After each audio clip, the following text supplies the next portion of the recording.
এই সরকার আজকে সংস্কারে ব্যস্ত। কোন সংস্কার? খালি রাজনৈতিক দল, রাজনীতিবিদ এরা কি করবে, কিন্তু আসল সমস্যা যারা এই দেশে ক্রিয়েট করেছে তারা কিন্তু সংস্কারের ধরাছোঁয়ার বাইরে।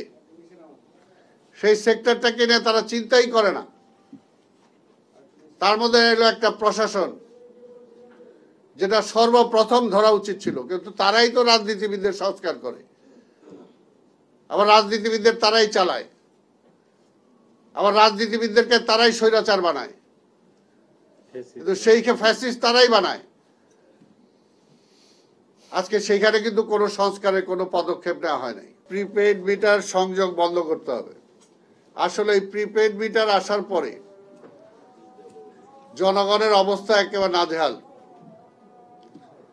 এমনি জনগণের নিত্য প্রয়োজনীয় দ্রব্য কিনতে যে, তার বাজার করতে যে মাথার চুল এমনি নাই।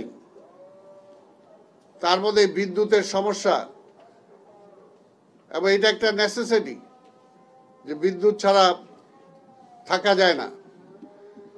কিন্তু বিদ্যুতের ভর্তুকিগুলো জনগণের উপরে আসতেছে, আবার সেখান থেকে সরকার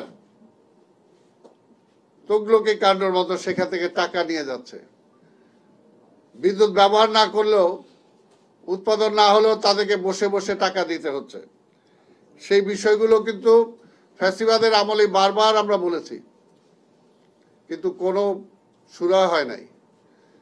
তো সবাই আশা করেছিল যে তত্ত্বাবধায়ক সরকার আসার পরে অন্তত এই ব্যাপারে কঠিন কোনো ব্যবস্থা নিবে, কিন্তু আমাদের চোখে পড়ে নাই যে তেমন ব্যবস্থা তারা নিয়েছেন। ডিমান্ড চার্জ, মিটার ভাড়া বাতিল করতে হবে। স্ল্যাব পদ্ধতির বিল বাতিল করে 200 ইউনিট পর্যন্ত ফ্ল্যাট পদ্ধতিতে বিল নিতে হবে। রেন্টাল, কুইক রেন্টাল সহ বিদেশ থেকে বেশি দামে বিদ্যুৎ ক্রয় বন্ধ করতে হবে। এই দাবিটা এখনো কেন করতে হয়? এই দাবিটা কেন এখনো করতে হয় আমরা বুঝি না। এই সরকার আজকে সংস্কারে ব্যস্ত। কোন সংস্কার? খালি রাজনৈতিক দল, রাজনীতিবিদ এরা কি করবে, কিন্তু আসল সমস্যা যারা এই দেশে ক্রিয়েট করেছে তারা কিন্তু সংস্কারের ধরাছোঁয়ার বাইরে। সেই সেক্টরটাকে নিয়ে তারা চিন্তাই করে না।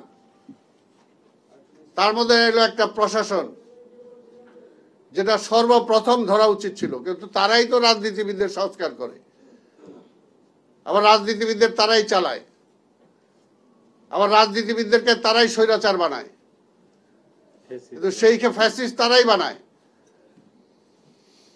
আজকে সেইখানে কিন্তু কোনো সংস্কারের কোনো পদক্ষেপ নেওয়া হয় নাই। সব সমস্যার মূল হলো রাজনীতি আর রাজনীতিবিদ। অথচ স্বাধীনতার পরে আমরা রাজনীতিটাই ঠিক মতো করতে পারলাম না, রাজনীতির চর্চাটাই ঠিক মতো করতে পারলাম না। রাজনীতির ব্যাখ্যা শুনতে হয় অন্যদের মুখে। রাজনীতি কিভাবে হবে সেটাও ঠিক করে দেয় যারা রাজনীতিবিদ না তারা। গত ফ্যাসিবাদের আমলে রাজনীতিবিদরা কি দেশ চালাইছে? আমরা তো পার্লামেন্টে শুনছি, আমরা শুনছি আওয়ামী লীগের এমপিরা বলছে যে আজকে রাজনীতিবিদদের হাতে ক্ষমতা নাই। এবং শেখ হাসিনা একটা রাজনৈতিক দলের সভানেত্রী হিসাবে তিনি রাষ্ট্র ক্ষমতায় আসছেন, কিন্তু পরবর্তী সময় তো তিনি রাজনীতিবিদ ছিলেন না। রাজনীতিবিদদের উপর নির্ভর করেন নাই, কাদের উপর নির্ভর করেছেন? সেই জায়গাটা সংস্কার করেন না, সেইখানে সংস্কারের কথা কেউ বলে না। তাহলে কোনো সংস্কারই কাজে আসবে না যে পর্যন্ত সেই জায়গায় সংস্কার করা না হবে। সব সংস্কার ভেস্তে যাবে।